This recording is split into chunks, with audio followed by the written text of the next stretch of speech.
Alors, cette association déjà s'intitule Annabella Respect et Émancipation des femmes. Elle vise à promouvoir les droits et les valeurs de la femme, assurer leur sécurité, les défendre dans toutes les sphères en ce qui concerne le harcèlement sexuel, sexiste et moral, et également les dérives et violences sexuelles. Donc voilà, elle vise à sécuriser ces femmes, à leur apporter les outils nécessaires, puisque nous aurions comme leitmotiv de créer des outils, puisque comme par exemple le guide pratique de résistance aux violences faites aux femmes que j'ai créé en 2013. Donc il y aura une mise à jour de ce guide et des nouveautés. Alors ce sont des outils en direction des victimes et en direction du citoyen lambda, hommes-femmes, puisque tous nous devons être à jour de nos droits afin d'éviter l'irréparable, afin d'éviter d'arriver à l'inacceptable, voilà, afin de nous protéger.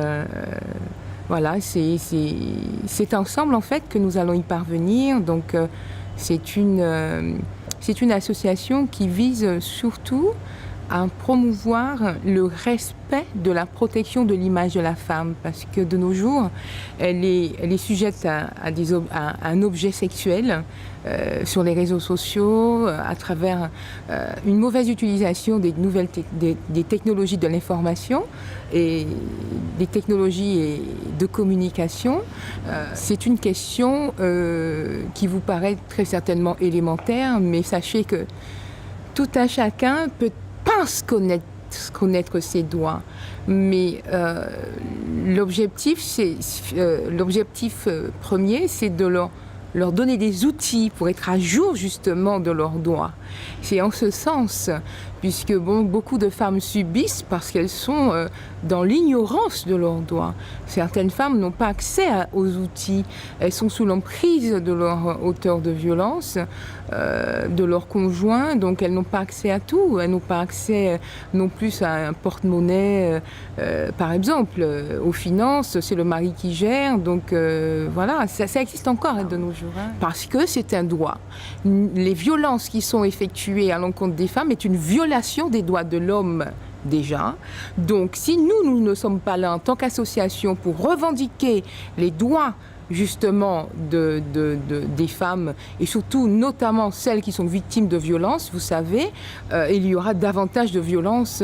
La violence, elle est devenue une banalisation déjà. C'est pour éviter justement qu'il y ait davantage de banalisation de la violence. C'est pour, transformer, déconstruire les stéréotypes, déconstruire les idées reçues dans le but de faire bouger les mentalités. Donc, Parce qu'en fait, nous venons justement, nous allons apporter une petite contribution pour favoriser l'amélioration des conditions féminines en Guadeloupe.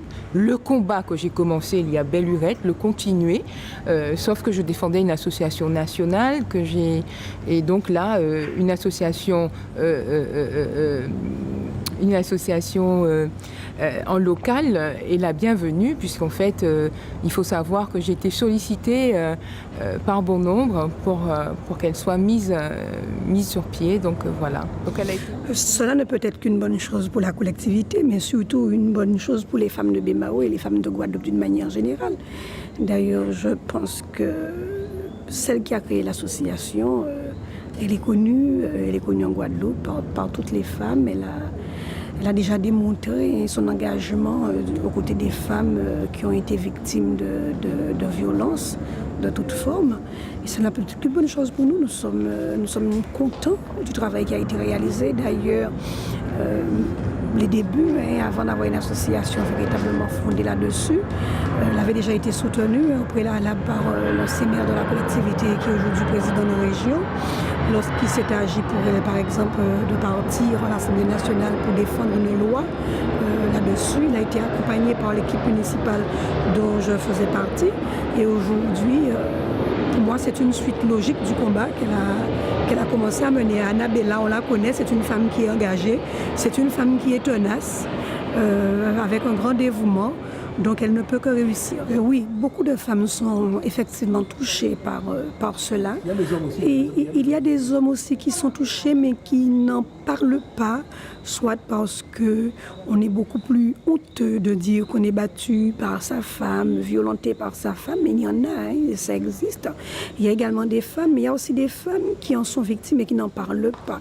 Et donc il faut savoir quand même qu'il y a des lieux et des espaces qui existent pour ça. D'ailleurs, il y a un référent à la gendarmerie de Bemao qui s'occupe de cela. Il suffit d'appeler et cette personne prend en charge la victime. Il y a des associations qui existent sur le territoire de Cap Excellence également, hein, qui apportent aide et soutien aux victimes. Donc c'est vrai, beaucoup de femmes sont touchées, mais peu de femmes en parlent. Et donc voilà, c'est très malheureux parce qu'aujourd'hui, je pense que généralement quand on se marie pour pouvoir fonder une famille, mais également surtout vivre paisiblement dans la paix. Et l'amour, c'est quoi? C'est l'amour, c'est le respect de l'autre. On peut ne pas avoir la même vision, on peut ne pas avoir les mêmes idées, on peut ne pas défendre les mêmes opinions, les mêmes personnes, quel que soit le domaine, que ce soit dans le domaine du sport, que ce soit dans le domaine de la politique. Mais c'est ça la démocratie, c'est ça le jeu de la liberté.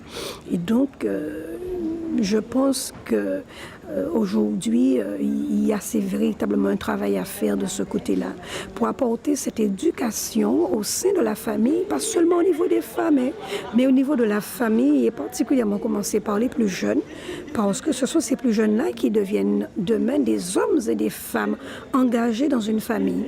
Donc il y a toute une éducation à faire, particulièrement au niveau des jeunes, et je pense qu'Annabella l'a très bien compris, elle l'a commencé, et on lui a apporté notre soutien au niveau de la collectivité depuis plusieurs années, nous continuons. Il y a aussi des associations sur le territoire de la ville qui fonctionnent également autour de la famille. Toutes les problématiques concernent la famille. On a une association familiale avec des personnes qui sont également très engagées et qui apportent effectivement aide, soutien et pédagogie aux familles en difficulté. C'est une bonne chose, c'est une très bonne chose, d'autant que la présidente de l'association, Annabella, a déjà travaillé avec les services de l'État, en l'occurrence la déléguée régionale aux droits des femmes et à l'égalité que je suis.